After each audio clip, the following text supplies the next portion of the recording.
treks. And in treks like these, obviously, you get to know people really, really well.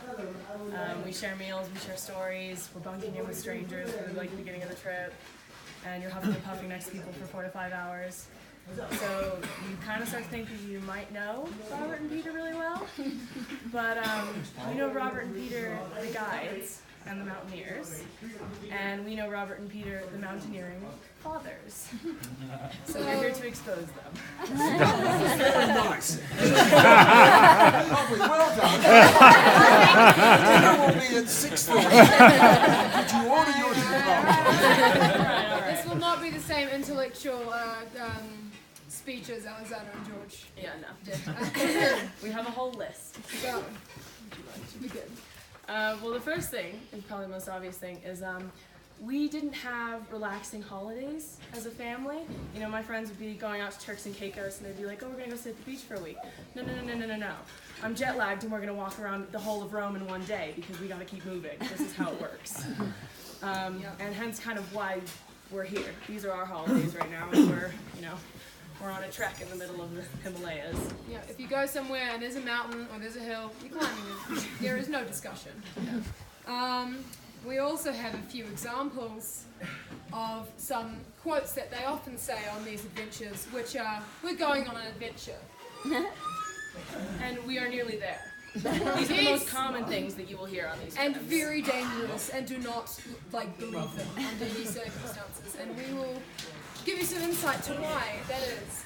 So, when I was about 12, Alexander 16 and George, I think, about 20, we went to a remote beach on an island off the North Island of New Zealand, and Dad was telling us these stories about when he went. It was the most phenomenal time of his life. He was young, he was adventurous, he caught a pig, and he was like, one day we're going to go out and we're going to catch a pig. And when we got there and it was pouring with rain and the food tent was infested with rats, we decided that we needed to go get some food.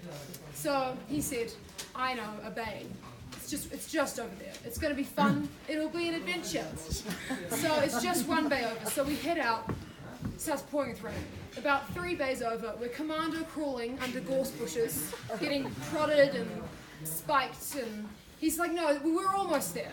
Another 3 or so bays later, we finally get there, and the tide is in, and there's waves crashing, and we barely are able to catch a fish, and just when we're able to catch it, I look down at my 12-year-old leg, and there was an octopus on me. And I panic. I was traumatized. Dad picked us up and goes, all right, it's not fish tonight. We're going to catch a pig. We're going to have bacon. We're going to have pork. So we're looking, and we're on a point, and we're just looking around, nothing. And we come home to my mother, who's waiting there with wet sausages over a fire, just like, all right, where's the fish? And we have nothing. So there's one example of the so mine's a bit less dramatic. We have a family cabin up in Colorado.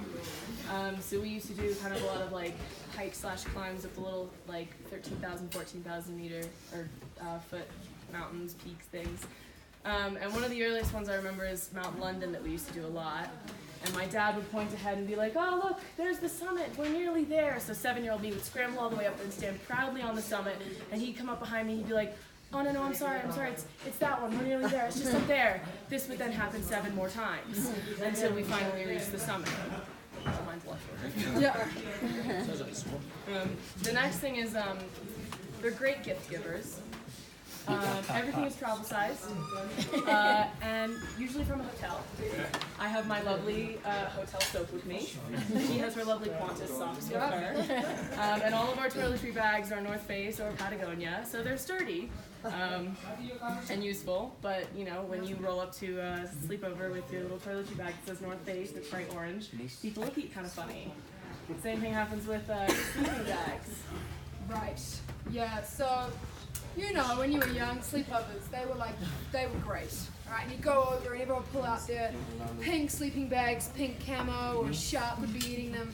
And we would haul out these Everest Base Camp red, smelly, but very warm sleeping bags. And people would look at you and go, what is that? And you'd be like, well, it's from the top of Everest. But they'd still make you sleep in the other room because it reeked.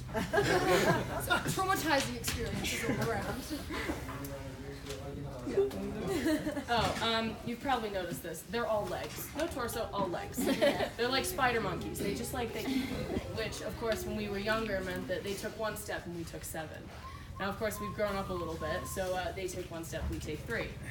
Which you've all probably kind of noticed. They stick themselves kind of in the middle and they plod along at our pace, but those legs, oh my goodness.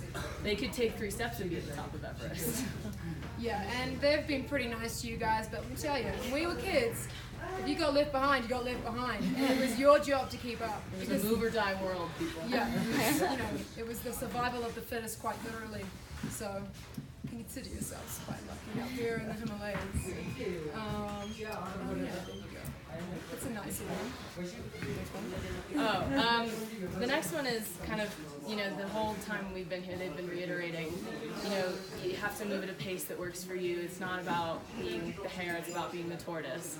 And we were kind of talking about this as we were heading up the hill the other day, that we weren't necessarily raised on the tortoise and the hare story. We both had the same childhood book. It was about a young monk and his yak, and a Tibetan Sherpa girl and her horse, and they were on the way to the holy city of Lhasa. So, of course, it isn't about racing up here on your horse. It's about kind of plodding along as the monk did with his yak to get to the holy city of Lhasa. Yeah. And I'm sure you've noticed George is the one exception with this, but we inhale our food at a rate of knots. And that is because we were raised on the fact that you don't know when your next meal will be, where it will be, or how quickly that food will be taken away from you by the person sitting next to you, or what it will taste like. So we have learned to just shovel it, just keep going until they stop serving it to you. Hence why we eat so much. And hence why, sorry guys, they're not the best of cooks.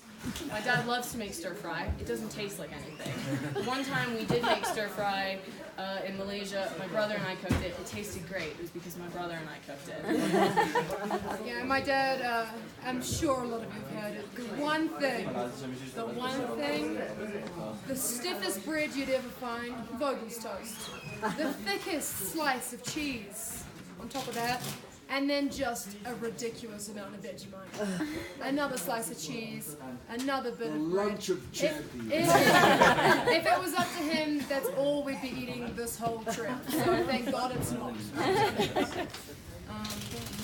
So we've kind of been picking on them, but I mean overall we do have to say that we have had pretty spectacular childhoods, if not a bit bizarre. But we obviously get to do some of these incredibly amazing things, so we are incredibly grateful for you guys, even though you can't cook.